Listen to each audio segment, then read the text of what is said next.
The Voice. I don't show up with like a sexy blowout every day. This is it. If my bra's locatable, I'm wearing it. If it's not, whatever. The Laugh. The Expressions.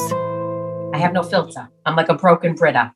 Dead ass. And while she sounds a bit like Marissa Tomei, don't put them side by side. We look like the number 10. Yeah. I'm round and she's tall. You know what I mean? I would never go next to her. How could I do that? I'd be mortified.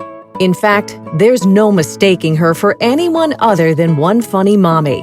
Brooklyn-born Lisa Marie Riley has been making people laugh during a pandemic with her Instagram and Facebook posts that have drawn millions of followers who tune into her daily TikTok videos to hear her hysterical rants on the trials and tribulations of everyday life.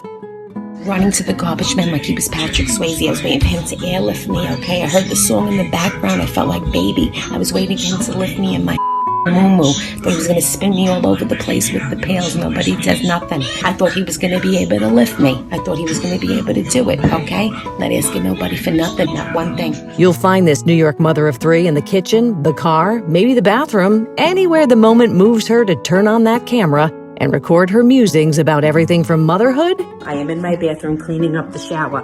Between the kids and my husband, I should have been a Coast Guard. I want to put on a lifeguard suit and go dive into the water. I feel like I have to rescue somebody. There's more water on that floor and that wall than their bodies. They must still stink. I want to blow the whistle. I'm no Yasmin Bleach. I'll tell you that much. I am no Yasmin Bleach. To a trip to the dollar store. So I go into the dollar store, I put on the frames, and all of a sudden I figure people are coming to me with problems, okay? People are going to be coming to talk to me. I'm going to be, thinking about it. What do you want to do? Is that so? Is that so?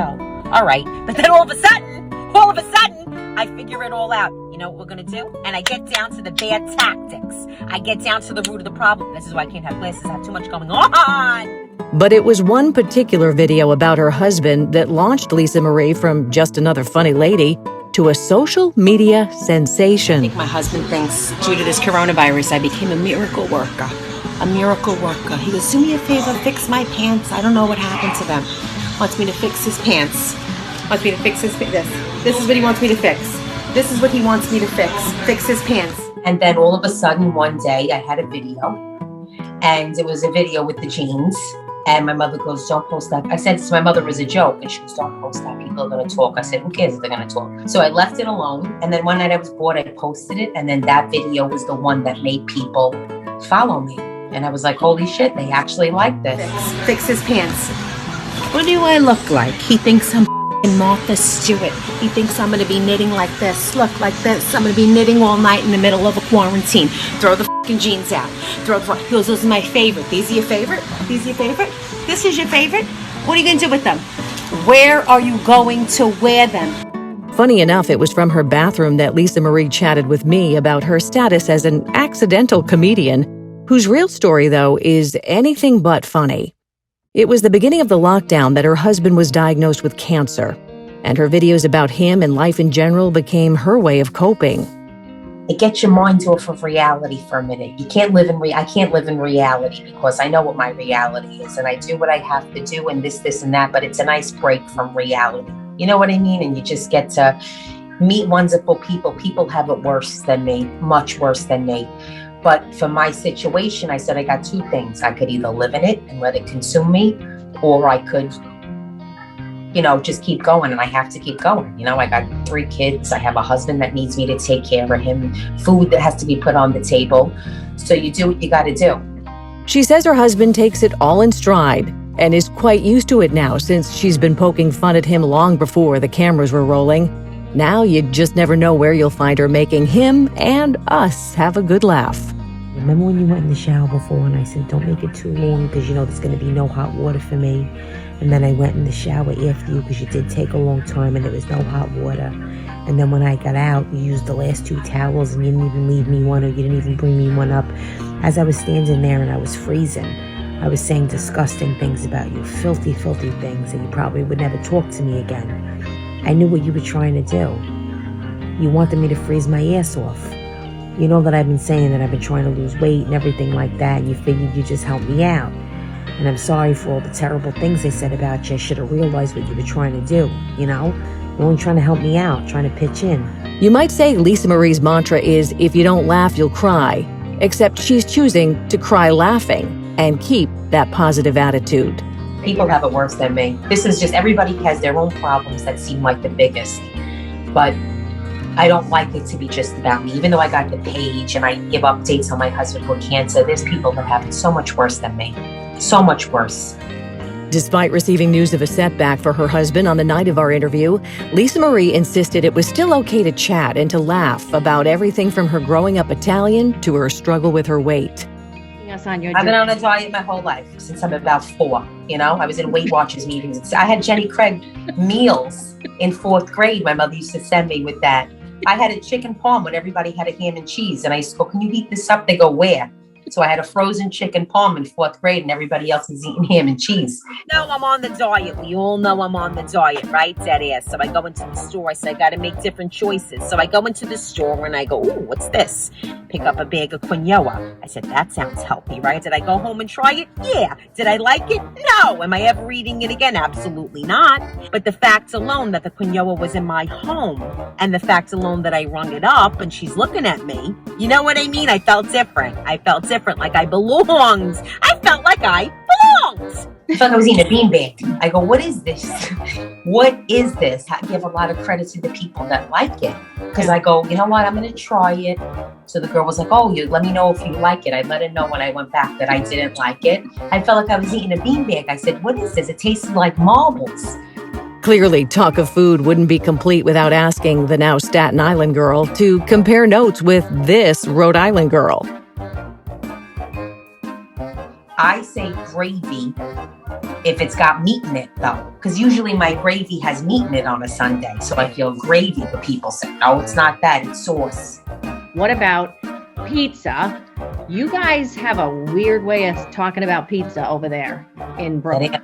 What do you call it? You don't call it a pizza, you call it a pie. A pie, right? It's a pie. A pie. Okay, we have cold pizza strips. Bakery pizza, we call it as well. Do you have that? A focaccia bread.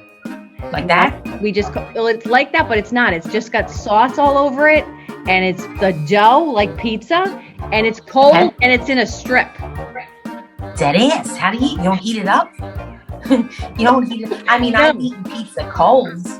No, but this is very interesting. So I think it's a Rhode Island thing. I don't know, but people leave the state and they long for that when they can't get it. Yes. Dead ass. I don't know that term. We don't use that here. Dead ass. Does that mean spot on?